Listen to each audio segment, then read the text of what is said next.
By watching this short video, you will be able to prove to yourself that the Bible is repulsive. The Bible is so repulsive that it has no place in a modern civilized society.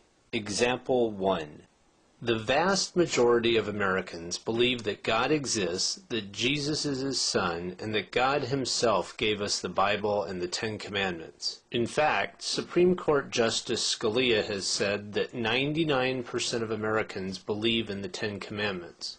He has also said, what the commandments stand for is the direction of human affairs by God. If 99% of Americans believe in the Ten Commandments, then how can the Bible be repulsive? It's because they've never actually read the Bible. Let's take the fourth commandment as an example. It says, "Remember the Sabbath day and keep it holy. For 6 days you shall labor and do all your work. But the seventh day is the Sabbath to the Lord your God. You shall not do any work." This sounds simple enough. God has commanded that no one will work on the Sabbath day. But let's look at reality in America. Walmart is open on the Sabbath, and so is Target. Best Buy is open on the Sabbath, and so is Circuit City. Home Depot is open on the Sabbath, and so is Lowe's. In fact, millions of businesses in America have employees working on the Sabbath. Even Family Christian Stores has employees working on the Sabbath. So this is a clear-cut situation. God has told us not to work, yet we work. What should we do with everyone who breaks the fourth commandment? Here's the fascinating thing. In the Bible's book of Exodus, the same book that contains the Ten Commandments, the Bible tells us what we should do with everyone who breaks the fourth commandment. For 6 days work is to be done, but the seventh day is a Sabbath of rest, holy to the Lord. Whoever does any work on the Sabbath day must be put to death. That's right. The Bible demands the death penalty for tens of millions of Americans. Should we line these tens of millions of Americans up and shoot them? Should we put them in giant gas chambers? I think we can all agree that the thought of killing tens of millions of innocent Americans is repulsive. It is repulsive. And make no mistake about it, the Bible really means what it says. It fully intends to be this repulsive. In Isaiah 40, verse 8, the Bible says, "The grass withers, the flower fades, but the word of our God will stand forever." The Bible says the same thing in 1 Peter 1, verse 24 and 25. And in Psalms 19, verse 7, the Bible says, "The law of the Lord is perfect." Perfect. Since the laws of the Bible are perfect, they should never change. Do you believe that we should kill millions of innocent people because they work on the Sabbath? If not, do you want a book this repulsive to be quoted in public? Do you want it read to children? Do you want it used in our courts of law? Example 2. The Bible wants us to kill most Americans. For example, the first commandment says, "Thou shalt have no other gods before me." What are we supposed to do with everyone who doesn't believe in God? We are supposed to kill them. Deuteronomy chapter 17 says, "Take the man or woman who has done this evil deed to your city gate and stone that person to death." Deuteronomy chapter 13 says that if a town doesn't believe in God, you must attack that town and completely destroy all its inhabitants, as well as all the livestock. And Leviticus chapter 24 says, "Anyone who blasphemes the name of the Lord must be put to death. The entire assembly must stone him." The Bible is extremely clear on this. We must kill everyone who does not believe in God. Now, if you are a thoughtful, intelligent person, you're starting to realize something. The law of the Lord is not perfect. It is repulsive. Example 3 is really simple. All who curse their father or mother must be put to death. So is example 4. If a man commits adultery with another man's wife, with the wife of his neighbor, both the adulterer and the adulteress must be put to death. And so is example 5.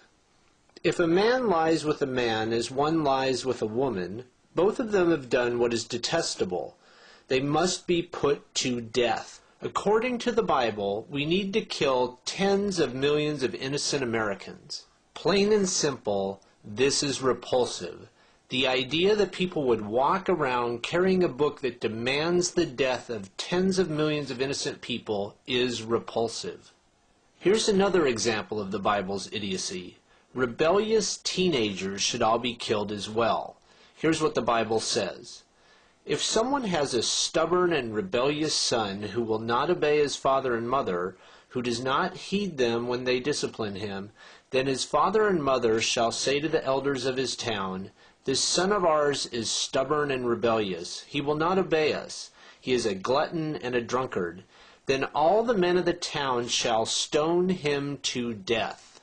Example 7 comes straight from Jesus. In Matthew 18, verses 7 through 9, Jesus says, If your hand or your foot causes you to sin, cut it off and throw it away. It is better for you to enter life maimed or crippled than to have 2 hands or 2 feet and to be thrown into eternal fire. And if your eye causes you to sin, gouge it out and throw it away. This passage is repulsive on at least 3 different levels, but let's focus on the first one. Jesus is an idiot. Cutting off your hand or gouging out an eye accomplishes nothing. If you are having a problem with unproductive behaviors, what you need to do is talk with a counselor or see a therapist.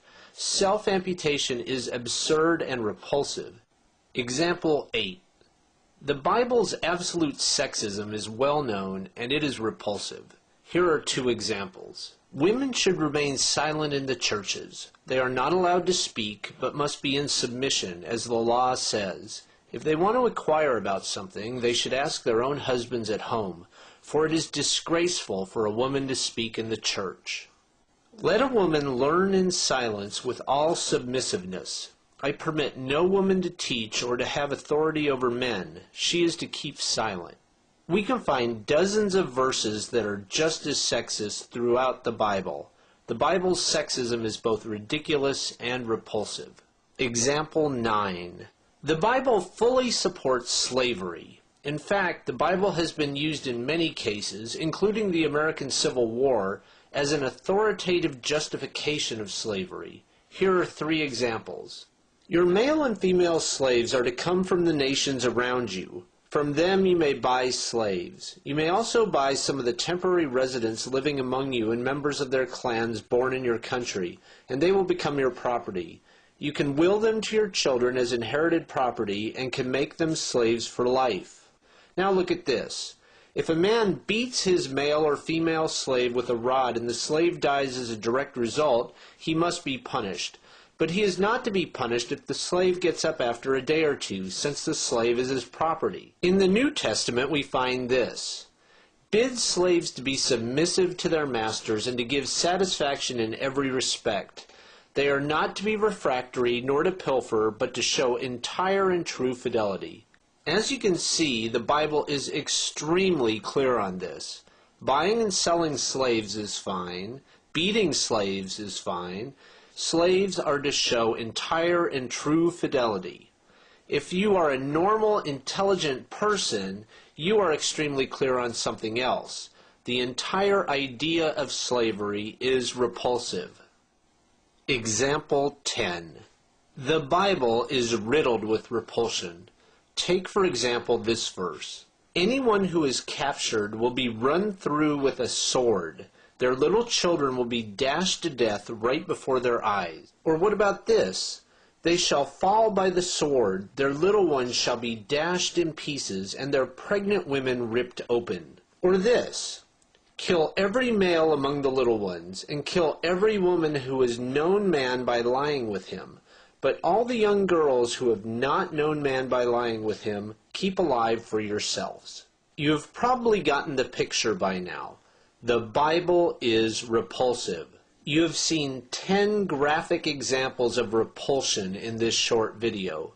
You can find hundreds of verses like these throughout the Old and New Testaments. We currently use the Bible throughout American society. We do that in large part because most Americans have never read the Bible and have no idea how disgusting it is. We read from this book at weddings and funerals. We force people to put their hands on this book in court. We find copies of the Bible in nearly every hotel room in America. But now you know the truth. The Bible demands that we kill everyone who works on the Sabbath. The Bible commands us to kill teenagers who drink too much. The Bible empowers us to enslave people of other nations. The Bible commands that we oppress women and kill people who happen to be homosexual.